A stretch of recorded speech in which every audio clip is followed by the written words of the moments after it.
লাহৰীঘাটলৈ মই আগত আহিছোঁ, মোৰ সামাজিক কামত মই আহিছোঁ, ৰাজনৈতিক কামতো আহিছোঁ, কিন্তু আজি মই লাহৰীঘাটলৈ আহিছোঁ। নগাঁও লোকসভা বিজেপি দলৰ মই কেণ্ডিডেট হিচাপে প্ৰাৰ্থী হিচাপে আহিছোঁ।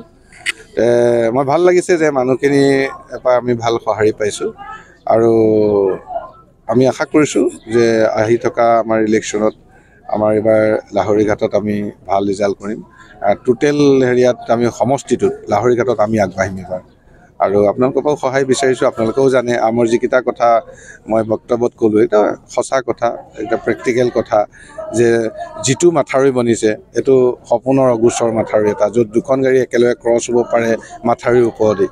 আৰু এতিয়া আপোনালোকে দেখিছে ভাৰতৰ প্ৰধানমন্ত্ৰী মোদী ডাঙৰীয়াই যি উন্নয়নৰ জোৱাৰ আনিছে, মানে কিছুমান আমি সপোনত ভাবিবলগীয়া হৈছে। পানীৰ তলদি এতিয়া আপোনাৰ মানে কাজিৰঙাৰ পৰা ৰাস্তা হ'ব ব্ৰহ্মপুত্ৰত আপোনাৰ কিলোমিটাৰ অভাৰ ব্ৰিজ হৈ পেলাই মানে বন্যপ্ৰাণীক সুৰক্ষা কৰি পেলাই ৰাস্তা হ'ব। এইবিলাক মানে এটা সময়ত ভাবিব নোৱাৰা কথা। গতিকে ইয়াৰ চিন্তা মোদী ডাঙৰীয়াই কৰিব পাৰে, ইয়াৰ চিন্তা হিমন্ত বিশ্ব শৰ্মা ডাঙৰীয়াই কৰিব পাৰে।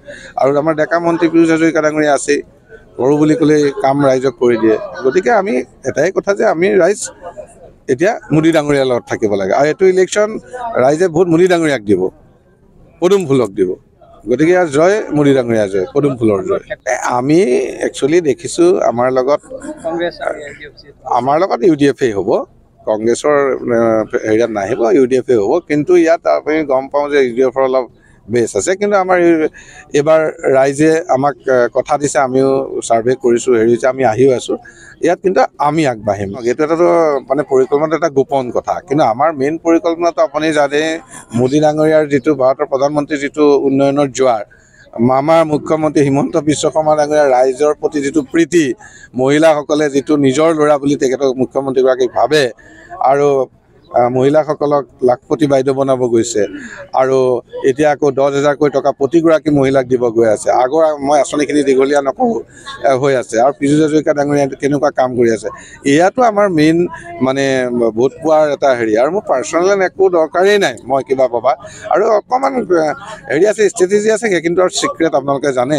খালি আপোনালোকে এইবাৰ দেখিব, বুজিব যে লাহৰীঘাটত আমি আগবাঢ়িম, আৰু টোটেলটো আমি জিকিমেই, কিন্তু লাহৰীঘাটত আমি আগবাঢ়িম। এটা ভোটত হ'লেও লাহৰীঘাটত আমি আগবাঢ়িম। আপোনাক এতিয়া কৈ গ'লোঁ। কংগ্ৰেছক লৈ ক'বলৈ এতিয়া বেয়াও লাগে। এতিয়া তেওঁলোকৰ কৰ্মৰ ফলত এয়া হৈছে, আৰু তেওঁলোকৰ কোনো এতিয়া ৰিহাৰ্চেল নাই, তেওঁলোকৰ কোনো হেৰি নাই, ডিচিশ্যন মেক কৰিব নোৱাৰে। গতিকে তেনেকুৱা এটা পাৰ্টি আৰু কেনেকৈ হ'ব। বাকী এইখিনি ক্ষেত্ৰত বিজেপিৰ লগতো নোৱাৰেই। আৰু চাওক, কংগ্ৰেছৰ যোন প্ৰাৰ্থীয়ে নাহক,